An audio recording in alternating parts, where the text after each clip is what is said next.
Okay, hey, welcome to another episode of On the Wrist from Off the Cuff. Today we have a great review for you from the brand Titoni. A little bit about them. They're a family-owned, Swiss-made independent brand that's been around since 1919. And at the heart of Titoni's philosophy stands its credo to produce Swiss-made mechanical watches of the highest quality at affordable prices. In terms of the type of watch, I'd consider this an everyday watch. So typically you're going to want that versatile blend of sporty and dressy attributes, but this would also fall under the category of integrated steel watches that are really back in style, along with the typical Gerald Genta designs. Everyone from Tissot to Tudor to Gerard Perregaux to Bell and Ross, even down to Bremont more recently, have taken a crack at the classic formula that was really made popular by Genta. This is the Titoni Impetus, and it is really, really cool and different. And I think at first glance you don't necessarily capture what makes this special, but the more time that I've spent with it, the more I've come to appreciate it. Now, a little bit about this particular model. Its minimalist aesthetic of this ergonomically designed mechanical timepiece really make it the perfect dress watch for daily business.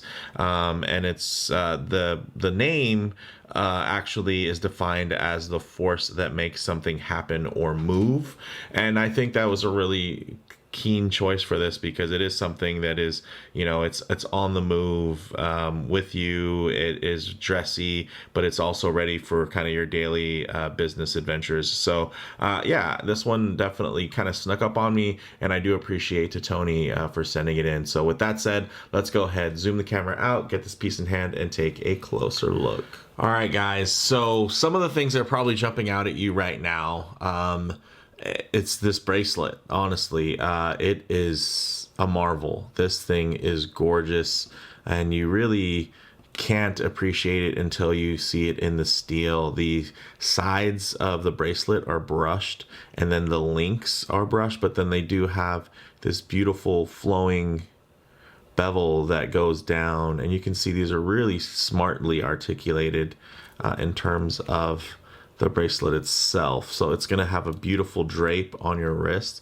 And then the next thing is this thinness. And again, this is something that you kind of have to see in the metal to appreciate, to really understand just how thin this is and how flat it sits on the wrist. It really sets itself apart from kind of the rest of the other watches that are out there that are doing. Let me give it a quick wipe on the glass here.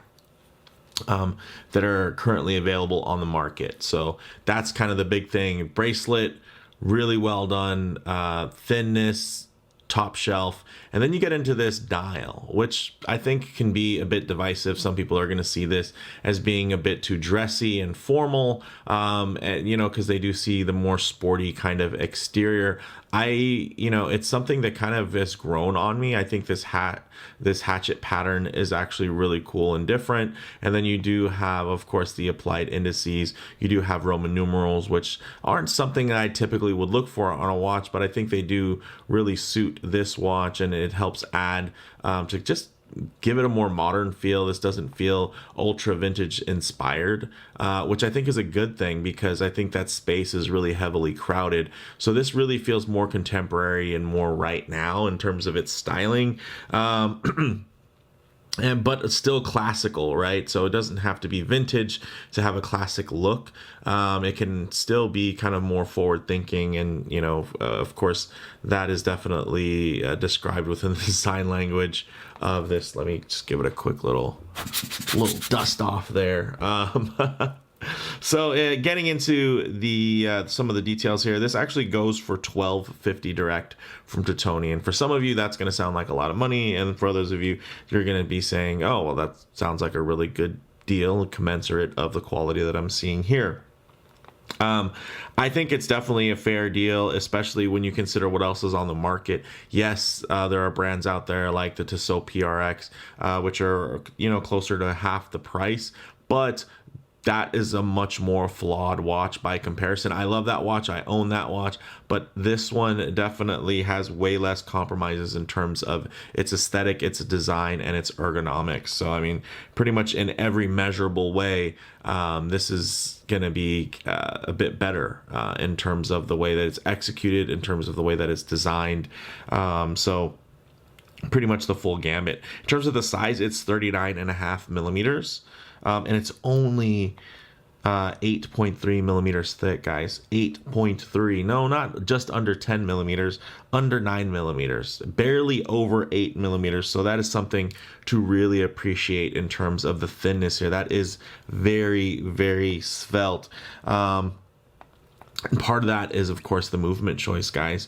ETA 2892, so very nice and thin, especially when you look at it on the crown side, and kind of because of that, the thinness, the crown has to be quite small by comparison there. So that is,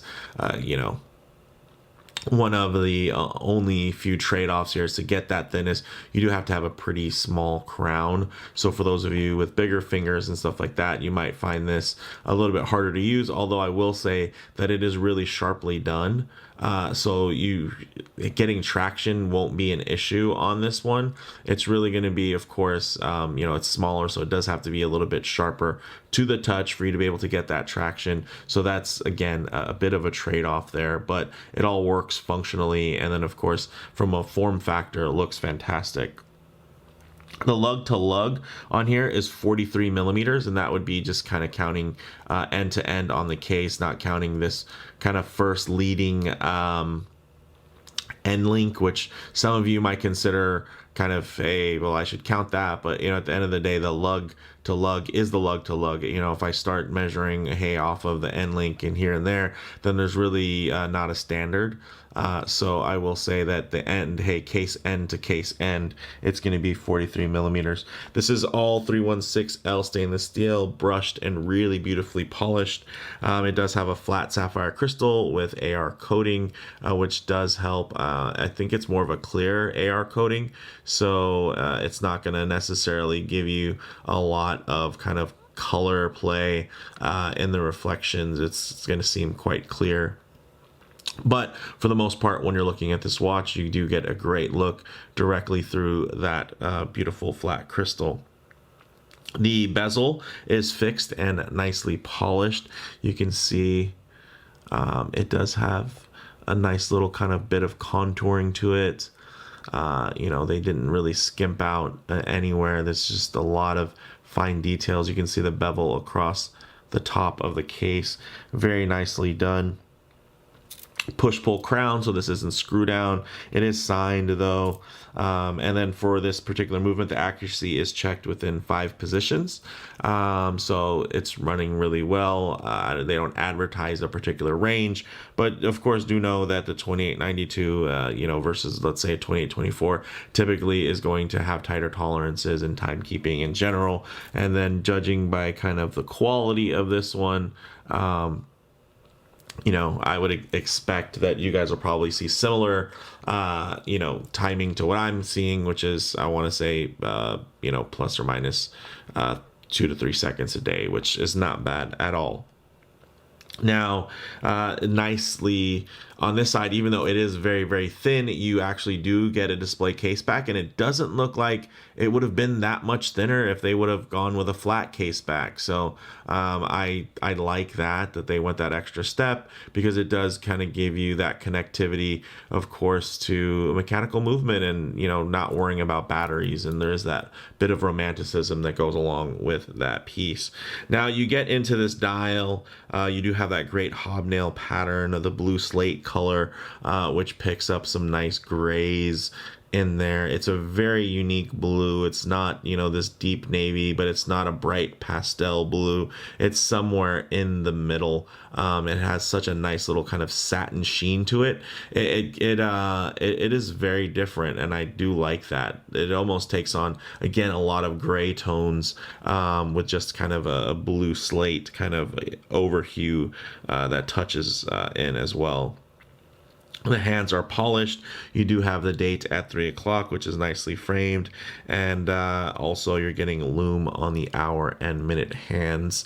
This is not by any means a big lume beast or a big water sports beast. This has 5 atmospheres or 50 meters of water resistance. You're getting, of course, this beautiful integrated lug style, single link with high polished bevels throughout.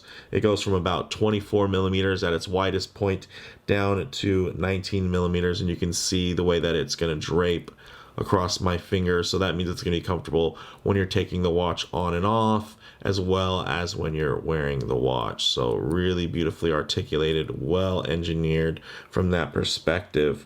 It's using pin and collar connectors, which might not be, your ideal setup, but for me, I do like pin and collars because you do a little bit more work in the beginning and then you pretty much set it and forget it. It's just you'll never have to worry about the screws backing out or anything like that because there's no threading. It's just the pin and the collar, and it works good enough for me. It also helps maintain this beautifully thin aesthetic. And again, you got to remember, if this is only 8.3, you can imagine that this is even thinner.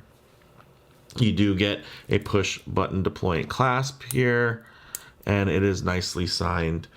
So really smart to integrate the logo as well as the written text. So I do like that as well. But with all that said, let's actually get this piece on the wrist and see how it wears. Okay guys, as you can see on my 7.5-inch wrist, this wears really beautifully. Check out that thinness.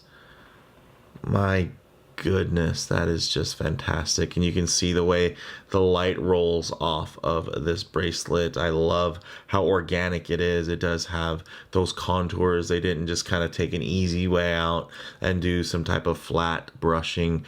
They really went the extra steps and created something very, very unique and very good looking. And of course, the closer I get to the camera, the more lens distortion there's going to be, so it's going to appear a little bit oversized. But what I'll do is I'll keep my wrist down and then I will just tighten the shot so you guys can get a little bit of detail while still getting an idea of how this wears if it was on your wrist.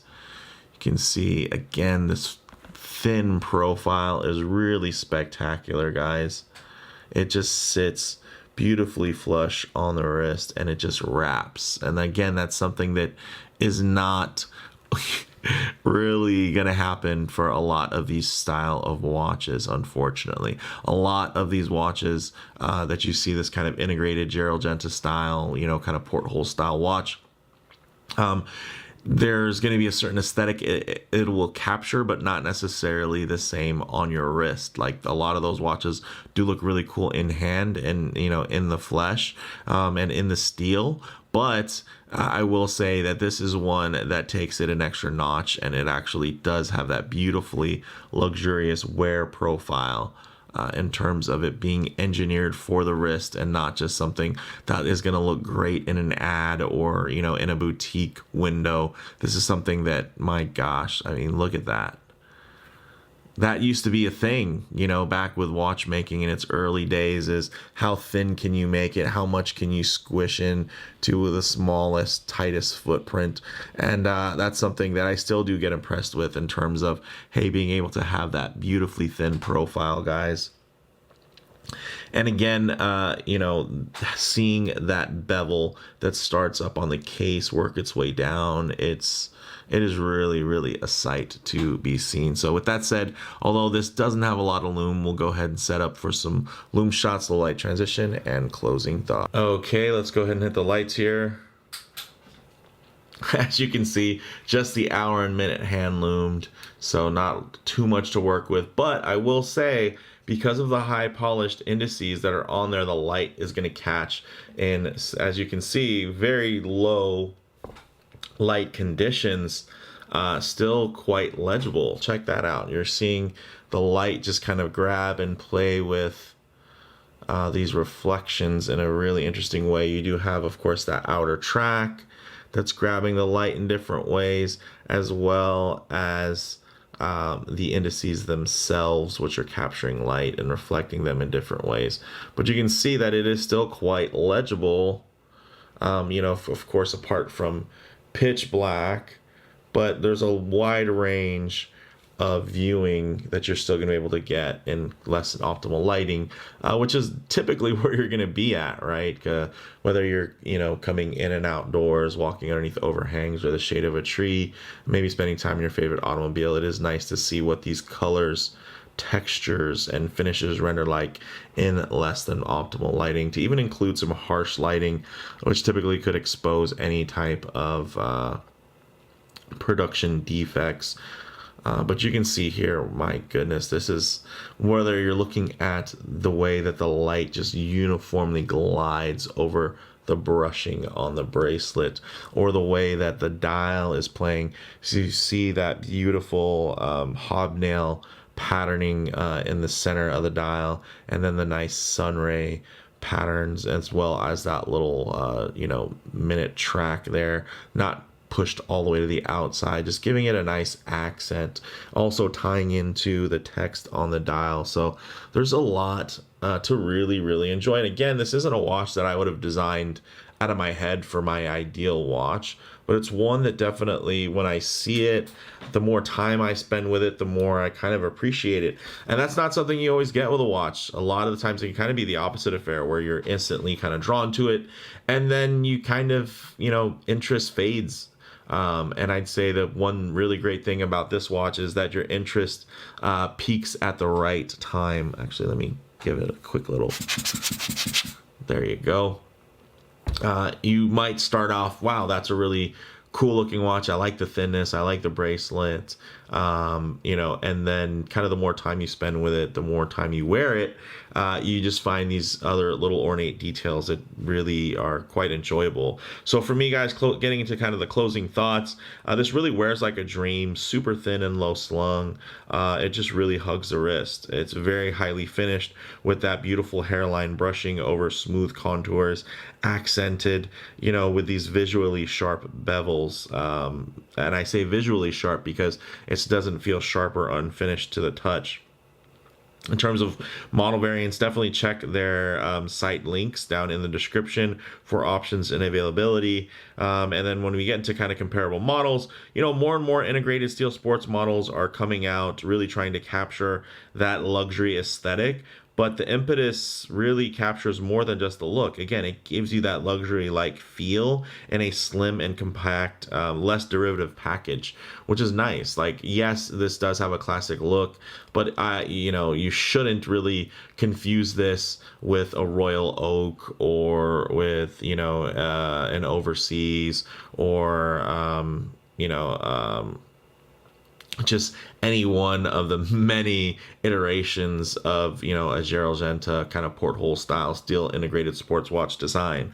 So for me, guys, the bottom line, this is an extremely well finished and executed little gorgeous Swiss-made gem from Titoni that really manages to perfectly balance slim and substantial. It's not just slim and dainty, it still feels quite substantial. It just nails kind of what made Genta's unique vision so attractive in the first place, being that kind of do-it-all oddball.